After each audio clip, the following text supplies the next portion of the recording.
Coming to you once again from my screened-in porch with a video about global institutions. Our question for today that you're going to need to answer in at least 3 complete sentences is, how do global institutions contribute to globalization? Here you can see a picture of one such global institution, the United Nations, where something like 190 different countries from around the world meet together in New York City in order to try to address global problems, right? So that's an example of a global institution. And one of the questions that we should be thinking about in this unit is about interdependence. Interdependence is when 2 people need each other in order to do what they want to do. And that can be a good thing, and it can also be a problem. And so, how do you feel about interdependence? For example, how do you feel about the fact that the United States and China need each other? Here you can see a picture of the current president of the United States, Joe Biden, shaking hands with the current leader of China, Xi Jinping. And in many ways, the United States and China don't really get along. They're in a rivalry to see who can be the most powerful country in the world, the richest economy in the world. But they need each other, right? China manufactures tons of stuff that the United States buys. Without the United States, China would have no one to sell their stuff to. Without China, the United States would have all these corporations that it would cost them a lot more money to get things made. So the United States and China are interdependent. They need each other. So the amount of interdependence in the world really went up in 1945. This unit, in many ways, begins in 1945, even though there's a lot of stuff between 1945 and the present that we're not talking about yet. The United Nations was founded in 1945, and it features, 6 different parts, really, but the 2 that we're worried about are the Security Council and the General Assembly. The General Assembly is what I showed you a picture of earlier, right? And any country that's part of the United Nations has a representative who's in the General Assembly, and they all come together and they make decisions. And yeah, but the thing that really gets stuff done is the Security Council. And the Security Council has, I believe, 15 countries that belong to it. 10 of them constantly rotate, and 5 of them are permanent. More on that later. So the United Nations is responsible for trying to keep the peace. If there's a global conflict somewhere, they'll send peacekeeping troops to that country. For example, recently in the war in Ukraine, where Russia has invaded Ukraine, there were concerns about a nuclear power plant, and the United Nations sent a group of people there to try to protect the nuclear power plant and make sure that there wasn't going to be a catastrophe and that the plant would melt down. So that's an example of something that the United Nations does. They do a lot of stuff. Another part of the United Nations is called the International Monetary Fund, or IMF. I'm going to just refer to it as the IMF, but you need to know that it stands for International Monetary Fund. International means, across borders, multiple countries. Monetary means money, right? And fund is obvious. So it's part of the UN, and you have all of these countries that belong to the IMF, and they all pay money into the IMF. And then the IMF uses that money to help developing nations, poorer countries that need to develop, that need to build things, that need to get their economy going. They can get money from the IMF, but there are conditions. The IMF is we're not going to give you money unless we approve of the way that you're going to spend it. So that's another example of a global institution. Another global institution is called the European Union. And this is an example of a regional institution. It unifies Europe, right, with some exceptions, notably Great Britain, which left the European Union recently. Russia is not in the European Union. Turkey is not in the European Union. But they work together as a continent for the most part. They have a shared currency called the euro, which makes trade easier between countries that are members of the European Union. They have special permissions for people to travel across borders in the European Union, in the EU, so that it's easier for people to get from one place to another without a passport, that you don't have to exchange currency. They have leadership that meets in Brussels. I believe it's Brussels. I get that wrong. I'll have to go re-record this video later.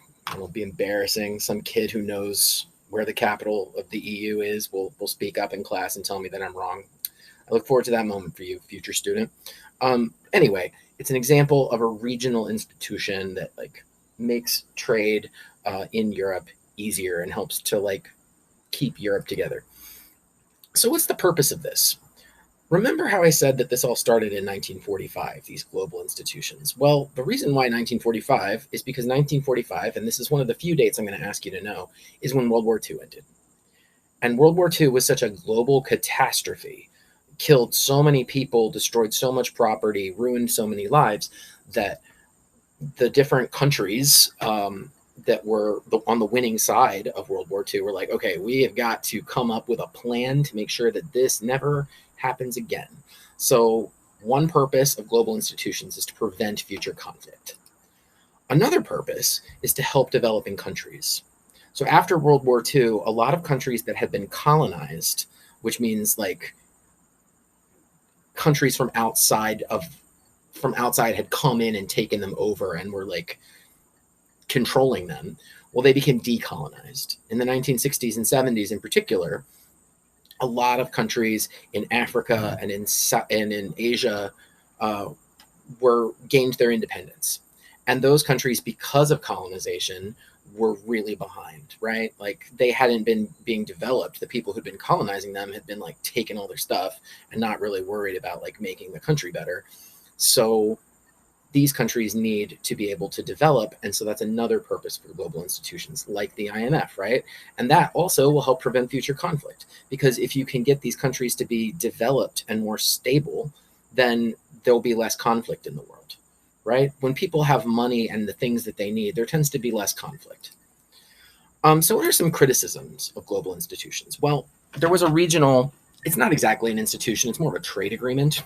It's called the North American Free Trade Agreement. You probably learned about it if you took ninth grade world geography.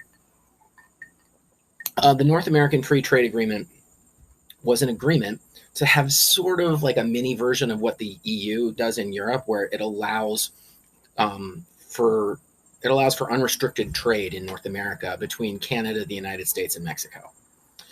And it was something it was an idea that was pushed by Republicans in the 80s and then was signed into law by Democrats in the 90s. So it's like both American political parties were in agreement on this. I know that's like really hard to believe that the two major American political parties ever agreed on anything. And then recently, so then after it went into effect, there were positives, right? Like you can go into the supermarket and get avocados from Mexico and they're cheaper. So that's a positive. Love me some avocado toast because I'm a millennial. But a negative is that a lot of U.S. companies saw that it would be cheaper if they built their factories in Mexico. And so they pulled their factories out of American cities, particularly in the Midwest, in what we call the Rust Belt, and they moved them to Mexico to get cheaper labor. And a lot of American workers who, were like doing manufacturing jobs lost their jobs. And that created a lot of anger and a lot of resentment. And I can certainly understand why they felt that way. And then in the mid 2000s, one of the talking points for then candidate Republican Donald Trump was how NAFTA was a terrible agreement that the United States shouldn't have ever signed into law and it shouldn't be participating in. And as president, one of the things that Trump did was to get rid of NAFTA and replace it with an almost identical law. So it really hasn't changed. It was just that he didn't like NAFTA and said he wanted to get rid of it. So he officially got rid of it, but the United States still has very free trade with Mexico and Canada. Some other criticisms. A criticism is that the United Nations is weak. The United Nations is weak on purpose because the 5 members of the Security Council who are permanent all get a veto on anything the United Nations does, right? And those 5 countries are the United States, Russia, Great Britain, France, and China. And any one of those countries can veto anything the United Nations does. That makes the United Nations weak because the United States and Russia and China all have to agree on the same thing in order for it to happen. So a lot of what the United Nations does is, it's really controlled. And you get why powerful countries like the United States and China would want to have that in place, right? Because they want to be able to make decisions for themselves. So it's like a limit on their interdependence. It's like, well, we want to be able to work together when we want to, but we also don't want to give up our ability to make our own decisions. And then finally, The IMF uses its loans, the International Monetary Fund. Remember, I told you they give loans to developing countries.